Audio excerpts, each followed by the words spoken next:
The tale opens with 14-year-old Will Stanton, who belongs to a modest yet very large family. Today, the Christmas break has officially begun at his school. While the other children feel happy and celebrate, Will is not very excited about spending Christmas surrounded by his noisy and messy family. As he steps outside the school, his eyes suddenly rest on a lovely girl wearing a bright red scarf. In that brief second, Will feels his heart beating fast for her. He quickly gets on the bus, and only moments later, the same girl climbs aboard as well. Inside the bus, his older brothers begin making fun of him for being quiet because Will does not socialize much and does not truly have any close friends. Just then, his younger sister Gwen urges him to speak to the girl, but fate does not help him. At the very next stop, the girl leaves the bus, forgetting her red scarf behind. Will grabs the scarf, but the bus drives ahead before he can give it back to her. On the way home, something unusual occurs. A strange man named Leon suddenly blocks their car in the center of the road. He presents himself as someone who serves the rich and secretive Miss Graythorne. Leon invites the whole family to a grand Christmas celebration at her royal mansion.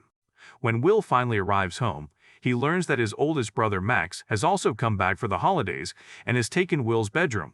Now, poor Will must sleep in the storage room. Will has 5 older brothers and 1 younger sister. His father, John, recently accepted a job as a lecturer in this town, which is why the entire family moved here. His mother is a caring housewife who truly loves her large family. That evening, everyone gathers together for dinner. The mood feels ordinary until John suddenly asks Max where he intends to go for graduation. Max answers that he is still deciding about it. After dinner, the mood becomes slightly playful. Will's older brothers begin teasing him again about how he failed to speak to the girl from the bus. Poor Will silently hears everything without speaking a single word. The following morning, 2 farmers named Dawson and George come to their house carrying a Christmas tree. The instant they notice Will, a strange kind of happiness shows on their faces. They wish him a happy birthday and then mention something mysterious. A storm will arrive tonight, even though the sky outside looks totally clear and peaceful. In the evening, Will's birthday is celebrated at home. His family presents him with many gifts. Most of the presents are simple, but Will feels most excited about the one from his younger sister Gwen, because she always picks something meaningful. When Will opens the box, he discovers a lovely watch inside. Gwen softly fastens the watch around his wrist and smiles, telling him to make a wish. In his heart, Will hopes that it will begin snowing here as well. That night, he suddenly wakes and sees that it is truly snowing outside. He feels filled with joy, but as he moves to shut the window, he senses something strange, a rare strength moving through his hands. He barely touches the glass, yet it seems as if it might break. Even he cannot understand what is happening to him. The next day, while waiting at the bus stop, he notices something disturbing. A nearby tree suddenly becomes crowded with dozens of crows, all watching him in a strange and frightening way. The atmosphere grows tense and scary. The bus arrives and Will goes to the mall. He has actually come to purchase a Christmas present for Gwen. After looking for a long time, he finally discovers a beautiful pendant. He believes this is the ideal gift for her and chooses to buy it. As soon as Will walks out of the mall, his troubles suddenly erupt. 2 police officers seize him and accuse him of stealing the pendant. Will feels shocked because he clearly paid for the present. They take him into a room for questioning. The instant he steps inside, he senses that something is terribly wrong. The lights start flickering again and again, and the faces of the officers appear to shift and alter every second. The atmosphere becomes dark and frightening. Then they begin questioning him about the signs, but Will himself does not know what these signs even mean. Suddenly, their real terrifying forms are exposed. It becomes obvious that they are not actual humans. They attempt to attack him, but this time Will does not panic. He shoves them strongly, and amazingly they are hurled far across the room. In that moment, he understands that there is something remarkable within him. Seizing the opportunity, he runs from that place. Now the 2 beings rush after him, but somehow Will succeeds in getting away. Only one thought keeps circling inside his head. What is truly going on, and why are these creatures hunting him? He returns home and attempts to tell his father that unusual events are happening to him, but his family does not take him seriously. They assume he may be overstating things. In the evening, the whole family reaches the royal mansion for the grand Christmas celebration arranged by the mysterious Miss Graythorne. There, the same 2 farmers once again stand before Will and with odd smiles ask whether he is enjoying the celebration. At that exact moment, Will notices the girl from the bus again. His heart begins pounding once again. But before he can act, his brother James walks over and starts speaking with her. Watching this fills Will with frustration. Disturbed, he takes his coat and begins heading out of the mansion, completely unaware that the true mystery is about to unfold before him. Elsewhere, inside the mansion, Leon and the mysterious Miss Graythorne speak quietly with each other. They wonder if the moment has finally arrived to reveal Will's real destiny. Meanwhile, angry and distressed, Will rushes out of the mansion and walks alone toward the woods. Suddenly, a frightening man on a horse along with his hunting dogs starts pursuing him. Will becomes terrified and runs, but the horse moves much faster than him. Within seconds, the rider cuts off his way. He also questions Will about the signs, but Will still does not understand what those signs mean. Just then, Leon and Miss Graythorn appear and order the horseman to leave Will unharmed. The man called the rider delivers a cold warning before leaving. In only a few days, all my powers will come back, and when I return, nobody will remain alive. After he vanishes, Will remains standing there frozen with fear. In the following moment, Leon and his companions use their magic to reverse time. Suddenly, Will sees himself standing in an ancient era. They explain that he is not a normal boy. He is a timeless warrior of the light. Long ago, at a place known as the Great Hall, a dreadful war took place between light and darkness. The light had won that battle, but it was never able to erase the dark entirely. Now, to eliminate the dark forever, Will needs to discover 6 magical signs. Only those symbols will restore his complete power. They tell him that with his birthday, all his abilities have awakened. That is why he has experienced strange feelings since then. But as his powers increase, the forces of darkness can sense them as well, like the rider who attempted to kill him. Will still feels shocked. He asks why he was selected. Leon then informs him about an ancient prophecy. He is a seeker, the 7th son of a 7th son. They hold an ancient book called the Book of Gray, which carries the wisdom to identify and use the signs, and only Will can read it. After hearing this, Will suddenly begins to laugh. He says, "That cannot be true. I have only 5 older brothers, and I am not the 7th son of my parents. I am the 6th. You have picked the wrong boy." On the other side, Will attempts to leave the place, but Leon and his companions block him, saying he cannot run from his destiny. Suddenly, Will witnesses a horrifying vision of the future. The entire world is covered in darkness. Ruin everywhere. Terror controlling every corner. The scene shakes him deeply. In the very next second, he finds himself standing in the center of a road only moments away from being struck by a vehicle. Somehow, he survives and hurries home in fear. The same thought keeps repeating inside his mind. Why is all this happening to him? After arriving home, he researches by himself and later questions his father, John. Since John works as a physics professor, Will wants to learn if light can truly overcome darkness. But John dismisses it casually and says, "Why do you think about such serious matters? This is your age to enjoy life."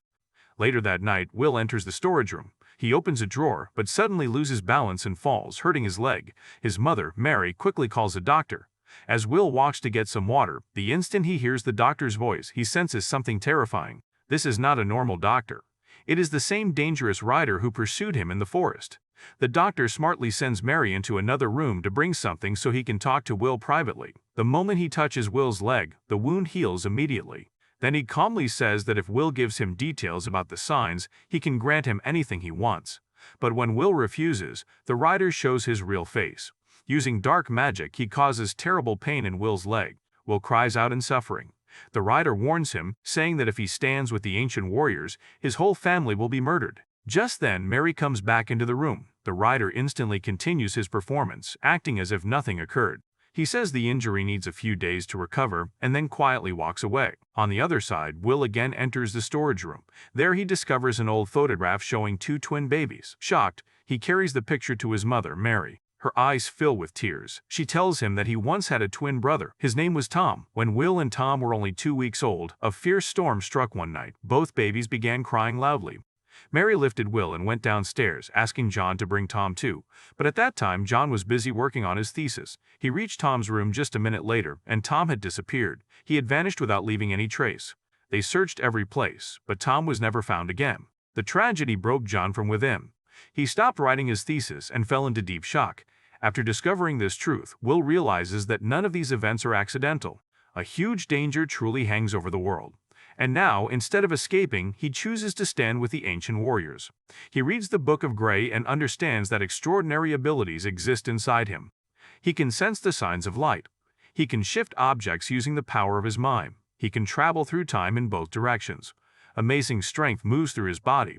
He can even create fire with his bare hands. Though he jokingly says he wishes he could fly like Superman, but that ability is not his. After this, Leon starts training him to control his powers. Soon, Will realizes that the first sign was concealed inside the pendant he had given to Gwen. Shortly later he uncovers the second sign as well, but to obtain it he must journey back in time with the other warriors. As they enter an ancient era, a sudden assault hits them. An elderly woman releases poisonous snakes toward them. The snakes wrap tightly around their bodies.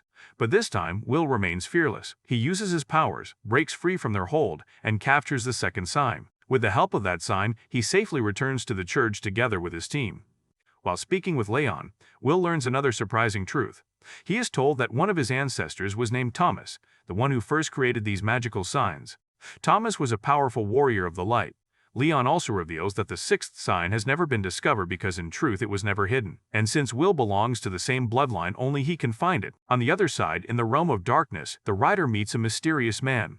The man tells him that his dark powers are becoming stronger with every passing day, but he also warns him that Will has already obtained 2 signs, which means he is also growing stronger. Hearing this, the rider commands him to seize the remaining signs at any cost. In return, he promises him a great reward. Meanwhile, Will sits at the dinner table with his family. Just then, his brother James arrives and Maggie is with him. Maggie is the same girl Will admired from the very beginning. When he realizes that Maggie and James are now together, his heart quietly shatters.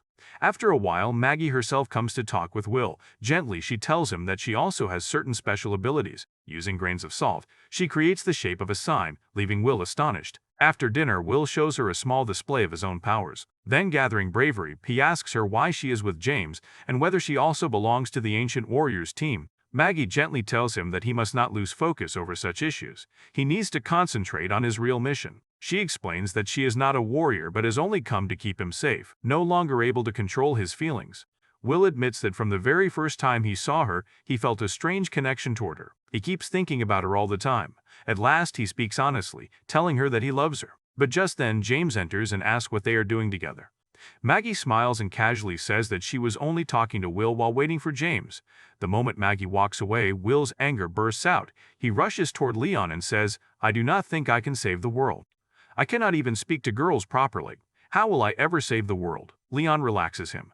He says, "You are the seeker. You can achieve anything you decide to do." Then, in a softer tone, he explains that there is a whole lifetime to worry about girls. But if he fails to focus on the mission now, there might not be a world left to live in. Enraged, Will steps out of the mansion and shouts toward the sky. His powers spin wildly out of control, and suddenly the nearby trees catch fire. Watching this, Miss Graythorne scolds Leon, saying he failed to understand Will's feelings. After all, he is still only a boy. After some time, Gwen follows Will all the way to the mansion. She asks whether he is fine. Will forces a smile and says everything is all right, but then he notices unusual clouds gathering in the sky. He quickly realizes the third sign is nearby. He holds Gwen's hand and together they travel back in time to an ancient village.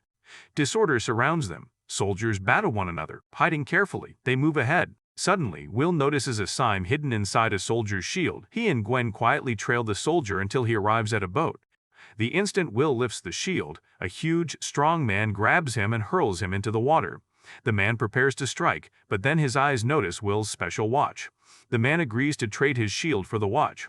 At last, Will obtains the third sign, and then traveling back through time with Gwen, he safely returns home. Will tells Gwen that she must not reveal anything about what she witnessed. Just then, Leon appears and scolds him. He says that Will must handle his powers wisely because the real battle is still coming. But after some time, Leon understands he was too strict. He apologizes to Will and promises that from now on, he will be not only his guide but also his guardian. When Will reaches home, he finds his older brother Max waiting for him. Max says he will remain at home for several more weeks, but suddenly, his behavior becomes odd. He grabs Will by the collar and starts speaking in a twisted voice. In reality, Max is being controlled by the rider. At that moment, Will senses the fourth sign. He seizes Max and travels back in time to another location. There, Max suddenly attacks him and warns that if he does not reveal all the information about the signs, he will kill him. Will answer cleverly. He tells Max that he knows he failed his college exams and left college because of that, but the family would never blame him for it. Will motivates him to defeat his fear so the rider cannot control him anymore. When this method fails, Will is forced to strike him, knocking Max unconscious. After that, Will secures the fourth sign and returns to his world with Max. When Max regains awareness, Will tells him that he simply slipped and fainted. The next morning, the entire town becomes trapped in a severe snowstorm. Roads are blocked, traffic stops completely, and even water and electricity services are disturbed. At that moment, Ms. Graythorne invites John and his entire family to stay safely inside the royal mansion. On the other side, a shocking truth comes out. It is revealed that Maggie was secretly working with the rider. She was not an ordinary girl but a witch helping him in exchange for the power to stay forever young. The rider tells her that Will has already gained 4 signs, and if they want to stop him, they must steal those signs immediately.